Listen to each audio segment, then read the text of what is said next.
ఇప్పుడు మీకు ఇష్టమైన జెమినీ టీవీ సీరియల్స్ ని టీవీలో టెలికాస్ట్ అయిన వెంటనే సన్ నెక్స్ట్ లో మాత్రమే చూడండి.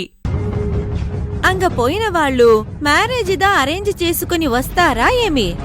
నా ఎడమ కన్ను టింగు టింగు టింగు అని కొట్టుకును. ఏ కాకి పిన్ని, పిచ్చి వాగుడు వాగితే ఆ కన్ను పీకి పారేస్తాను. ఏమనుకుంటున్నావు? నువ్వెక్స్పెక్ట్ చేసిందేదీ జరగదు. నేను వేసిన ప్లాన్ వర్కౌట్ అవ్వక మానదు.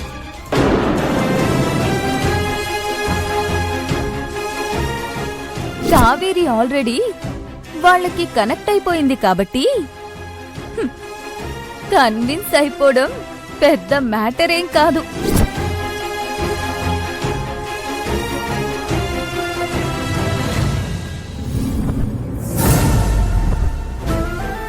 అత్తయ్య, ప్రియా మాటలు గుర్తొచ్చి టెన్షన్ పడుతున్నారా? టెన్షన్ పడకుండా ప్రశాంతంగా ఎట్లుండాలి శివ?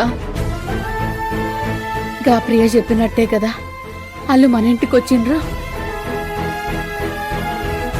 నేను వాళ్ళని మాట్లాడనీయకుండా నోరు తెరవకుండా చేసినా గాని వాళ్ళొచ్చిన ఉద్దేశం ప్రియ ఎట్లయితే చెప్పిందో అట్లనే ఉన్నది కదా శివ.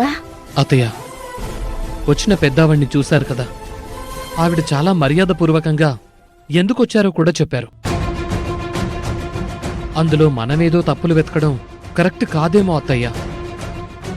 ప్రియా ఈ సిచ్యువేషన్ని తనకు అనుకూలంగా మార్చుకుందేమో అని అనిపిస్తోంది. అనవసరంగా ఆలోచించి మీ మనసు పాడు చేసుకోకండి. కావేరి గురించి తప్పుగా ఆలోచించకండి.